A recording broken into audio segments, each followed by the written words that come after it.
is shameful. Y'all are a disgrace. We're watching the fall of this administration. Yeah, what I think is interesting about this case, this story, is you can be highly legal and unethical at the same time. This administration is shameful, y'all are a disgrace. We're watching the fall of this administration. What I think is interesting about this case, this story, is you can be highly legal and unethical at the same time. It's no secret that Dothan, Illinois has become a hot spot for local trauma, and latest showdown between Trustee Kiana Beller and Mayor Tiffany Henyard is giving everyone plenty to talk about. This isn't your typical small-town government story, it's a full-blown saga of power struggles, accusations and heated debates, and let's be honest, who doesn't love a little political tea? But as juicy as it gets, at the core of this feud lies a serious issue: accountability. Trustee Beller has made it her mission to question what many see as a lack of transparency from Mayor Henyard. And things are anything but quiet in Dalton's board meetings tonight in South Holland. In a room filled with curiosity and concern, Tiffany Henyard addressed her constituents, the Thornton Township Supervisor and Dalton Mayor invited the community to Township Talk, where she responded to our report about her use of the Township credit card by mentioning travel expenses. Let's set the scene. Trustee Kiana Beller, one of the more outspoken members of the board, has been laser-focused on the village's finances, especially when it comes to questionable spending. And then there's Mayor Henyard, whose leadership style has been described as well unorthodox. Henyard has faced allegations of mishandling funds, overspending, and even intentionally creating a lack of paper trails to avoid scrutiny. It's the kind of situation that makes you wonder, are these officials working for the people, or are they just playing political chess? During a recent meeting, tensions reached a boiling point when the topic of inauguration expenses came up. The village had apparently footed the bill for Henyard's inauguration, and Beer wasn't about to let it slide without asking some hard questions. Were we at a set dollar amount or no? She asked, her tone sharp but professional. The room fell silent for a moment before the village attorney stepped in to explain that the expenses were considered legal because they fell under a special event fund already budgeted for such occasions. According to the attorney, the expenses didn't require prior board approval as long as no single invoice exceeded $5,000.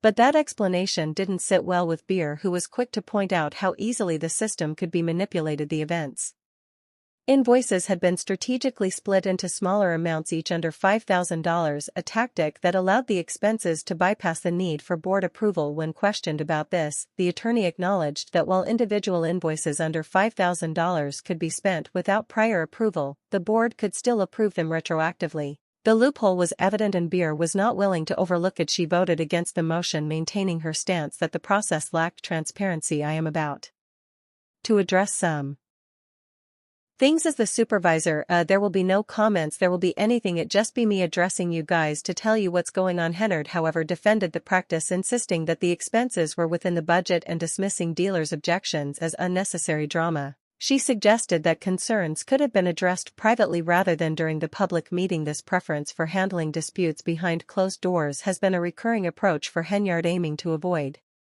public scrutiny of internal disagreement. Beer, however, stood firm, emphasizing the importance of open discussion and transparency. She argued that trustees have a responsibility to ask questions and ensure accountability for decisions presented to them. Her statement resonated with the audience, sparking murmurs of agreement and adding to the palpable tension in the room. The administration can adhere to some financial limits. We're not looking to necessarily. This isn't the first time Henyard has been accused of playing fast and loose with the rules. Critics have pointed to her track record of questionable spending, including tens of thousands of unaccounted for purchases, lavish taxpayer-funded trips, and a history of approving expenses without proper oversight. And let's not forget the ongoing federal investigation into her office. But what really gets people talking is her tendency to dismiss criticism as personal attacks. They talked about Jesus Christ, Henyard once said in a previous meeting, comparing herself to a martyr. Why wouldn't I think they're going to do me the same way? The real issue, however, seems to be Henyard's approach to governance, or lack thereof. For many residents, the inauguration expenses are just the tip of the iceberg. At the heart of the matter is a budget process that feels anything but transparent. During the same meeting, Beller brought up concerns about the overall budget, which had been presented to the TSAs without enough time for a thorough review. We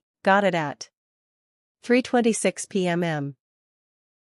She said, clearly frustrated. The residents haven't even been able to look at it, and now we're expected to make an informed decision. She called for a more detailed, itemized breakdown of the budget, similar to what had been done in past years. But Henyard seemed more interested in pushing the process along than addressing those concerns happen in tonight community concerns in Thornton Township and a push to regulate what some call out-of-control spending by Township Supervisor and Dalton Mayor Tiffany Henyard. For longtime observers of Dalton politics, this shift in Henyard's behavior is particularly daring. When she was a trustee, she was known for her meticulousness. Back then, she insisted on going through every budget line item, questioning even the smallest discrepancies. Why so low? She once asked about a budget line for tree trimming. I understand we're doing cuts, but I get a ton of complaints about trees. I think that amount should stay where it's at. She even advocated for increasing the budget for tree maintenance, highlighting her deep involvement in the details. Fast forward to today, and that same level of scrutiny is nowhere to be found. It's a glaring double standard that hasn't gone unnoticed by her critics. But the drama didn't stop there. The meeting also delved into the village's credit card controversy,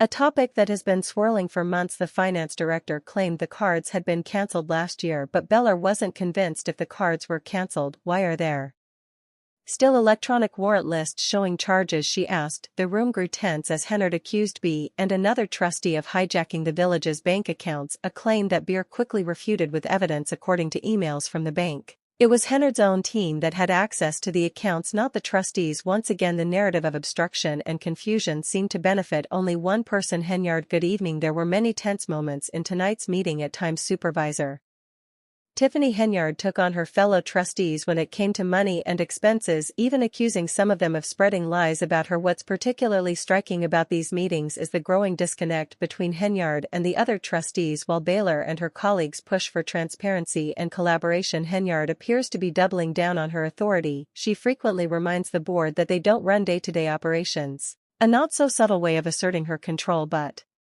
this heavy-handed approach has only fueled the perception that she's more interested in consolidating power than serving the people of Dalton, and the people are noticing. Residents have started speaking out, frustrated by the lack of progress and the endless political infighting. The real business isn't being done because of all this nonsense. One resident, Daryl Lean, told reporters, "We need action, somebody who's actually going to work for the people, not themselves." It's a sentiment echoed by many, especially as the village faces a financial deficit in the millions. Henyard's critics argue that her leadership has only deepened the crisis, pointing to her lavish spending and inability to foster cooperation within the board. "Y'all thought that I was young, dumb, didn't know nothing was going to let y'all come and manipulate me. I didn't do any of that. So because I didn't do any of that, you guys started this whole smear campaign." What makes this saga even more compelling is the sheer audacity of it all. Henyard, who once prided herself on fighting for transparency and accountability, now seems to be doing everything in her power to avoid it. And while Beller's persistence has earned her praise from some, it's also made her a target. Henyard has repeatedly tried to discredit her, accusing her of creating unnecessary drama and undermining the board's unity. But Baylor isn't backing down. As the meeting wrapped up, it was clear that the tension between Beer and Henyard isn't going away anytime soon. The two women represent opposing visions for Dalton's future, and their clash have come to symbolize the deep divisions within the village. For Beer, the fight is about restoring trust and accountability. For Henyard, it's about maintaining control in the face of mounting criticism. And for the people of Dalton, it's yet another chapter in a long and messy story of local politics gone awry. But here's the million-dollar question: can Dalton survive this leadership crisis? Or is the village doomed to repeat the same mistakes? One thing's for sure, this isn't the last we'll hear of Trustee Cabell and Mayor Tiffany Henyard. Stay tuned, because the drama is far from over. So here's the thing: when you think the political drama in Dalton, Illinois can't possibly get any messier, somehow it does. Trust Kiana Beller and Mayor Tiffany Henyard might as well be starring in their own reality show at this point, and honestly it would be a hit, because the sheer level of chaos unfolding in these board meetings is unmatched. But what's really wild is